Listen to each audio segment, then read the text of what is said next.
Guys, and welcome to the first episode of the Skeptical podcast. Recently I got an email from a student which covers some really interesting topics. So I'm just going to read that to you and talk about the content in this email. He writes, however, strangely enough, I did not feel sexually attracted to anyone that night. So that's what she said when they were still into me. However, I don't think it was the lack of alcohol that made me lose my libido. Friend I pre-drank with was predicting doom for me, going to the club completely sober, and I was also thinking similar thoughts. Then my friend responded to a bum, asked us to change, who followed us threatening physical harm. Also, after about an hour and a half in the club, my friend was really drunk and started crying and literally chasing girls in a scary, maniacal way. So I ended up babysitting him for 2 hours. And about half an hour near the end to hit on girls, my passion was completely gone. So again, I had okay openings, but the fact that I was acting shone through, I think. I was thinking of writing out some stories and practicing them in front of my webcam. So, wow, some interesting stuff in that email.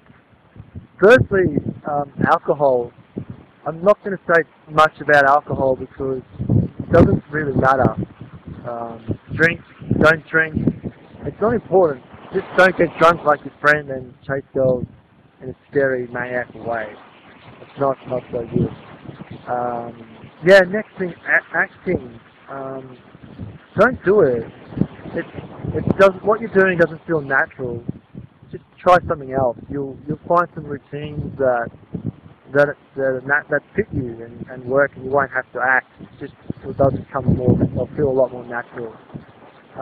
As for practicing, yeah, okay, that's fine, but strap a webcam. Go and practice out in the street on real people, and you'll get instant feedback, and it's going to be a lot more fun too. Yeah. Oh, and this line at the start of the email, I did not feel sexually attracted to anyone that night. So that's what she said while I was still into me. I could be wrong, but it sounds like an excuse. Humans are so hesitant to leave their comfort zone that our brains come up with all sorts of excuses not to do something. So be aware of that. I mean, that's why I love pickup, because it's always challenging you to stretch your boundaries and get out of your comfort zone. Yeah, keep that in mind. As for not feeling sexually attracted, that's not so important early on. I mean, probably better if you're not so horny when you're approaching women. Yeah, because that's important later on, not early on. Yeah, but if you're just starting out, leaving steps when they're still into you, a good reason just to keep going is simply for the sake of practice. One day you're going to meet someone who really wants to get to know, and without that practice, you're screwed. So if for no other reason, just keep going just for the sake of practice.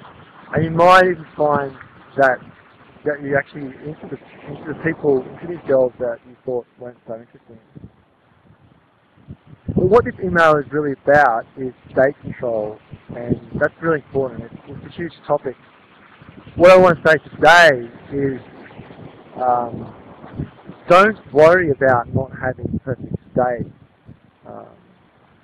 For example, I met my current girl when she was about to cry because her father has just died.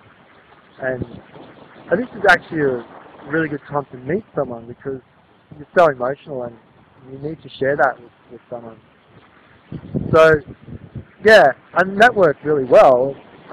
What I'm trying to say is that instead of trying to change a state or work against a state, just use your state to your advantage. So, for example, in this situation, you could be like, in your interactions with girls, you're like, I was really looking forward to coming out tonight, but my friend got really drunk and started crying, and I had to babysit him for 2 hours, and the girls would be like, oh my god, what happened? Are you okay? I can't believe you babysat him for 2 hours, that's amazing. And Yeah, and it is amazing. I mean, I want to date you just because you babysat your friend for 2 hours. That's like, wow. Uh-huh. Yeah, so you can use your state. In fact, it's a good way to approach women. When you find yourself in a certain state, you can approach someone and just like, hey, look, what do you think of this? And that's a really natural way to open a conversation, and it's gonna start an interesting conversation, which is exactly what you want. Yeah, so use your state to your advantage. So that's what I have for you guys today. But if you have any questions for me, I'm more than happy to answer them. Just put them in the comments below, and check out the website pickupschool1.com. Find us on Facebook and Twitter. Just do a search, and I'll see you guys next time. Ciao.